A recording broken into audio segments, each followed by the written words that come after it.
কিমান যে দিন হ'ল মাৰ লগত ক'তো গৈয়ে নোপোৱা হ'লো আজিকালি। আজি মায়ে ৰাতিপুৱাই মামাহঁতৰ ঘৰলৈ লগ ধৰিলে। যাওঁ নাযাওঁ গুণাগুঠা কৰি থাকোঁতে মনতে ভাবিলোঁ যাওঁ। মামাৰ দুটা ল'ৰা, মামী আৰু সৰুজন আছিল ঘৰত। জুইশালৰ মজিয়াতে বহি আমি আটাইয়ে চাহ খালোঁ। আগতে জানেনে 5জনীকৈ মাহী আছিল মোৰ। আমিবোৰে গ'লে মাহীহঁতে বাট চাই থাকে ভাগিনহঁত আহিব বুলি। সৰুকালৰ সেই দিনবোৰলৈকে আজি মনত পৰি গ'ল পায়। এই মামীজনীও কম নহয় দেই, সকলোকে আপোন কৰি ৰাখে। আমাৰ মানুহজনে যে খুব ভাল পায় মামাহঁতৰ ঘৰলৈ গৈ।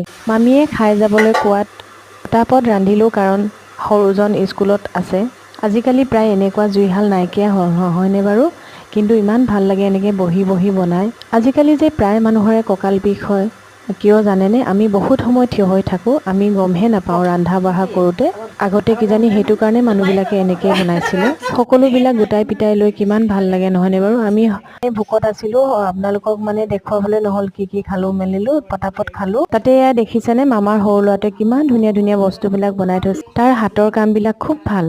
বাঁহ কাটি তাক চুচি মেলি ইমান মিহি মিহিকৈ বস্তুবিলাক বনাই থৈছে ঘৰ। আপোনালোকক কাৰোবাক যদি প্ৰয়োজন হয় ক'বচোন বাৰু। এনেকুৱা প্ৰজেক্টৰ কাৰণে কেতিয়াবা প্ৰয়োজন হ'ব পাৰে।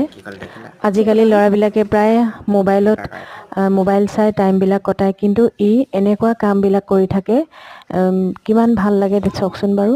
এইটো ঘৰ, তাতে সেইখনি অকণি জোলনা, তাতে আকৌ কেইবাটাও পেন ষ্টেণ্ডো বনাই থৈছে। মই সকলোখিনি ইয়াত দেখুৱাব পৰা নাই। এয়া এটা ঘৰ বনাইছে, ইমান ধুনীয়াকৈ বাৰ্নিছ মাৰি থৈছে, পলিচ কৰি থৈছে, এয়া জেৰুৱা। আৰু এইটো ট্ৰি হাউচ এটা দেখিছেনে বাৰু? ইমান ধুনীয়াকৈ বনাইছে ল'ৰাটোৱে, ভাল লাগিলে। সি কৈছে কাৰোবাক লাগিলে ক'বচোন, মই আকৌ বনাই দিম। এইটো এটা অন্য এটা ঘৰ, ইয়াতে বোলে তাৰ আৰু কাম অকণমান বাকী আছে, বহুত ভাল লাগিছে সেইটো। মামীয়ে কৰা ফুলনিখনত ফুলো ফুলি আছে। এয়া মামাই কথা পাতি আছে মানুহ এজনৰ। আজিৰ দিনটো আৰু এনেদৰে কটালোঁ, আপোনালোকক তাকে দেখুৱালোঁ।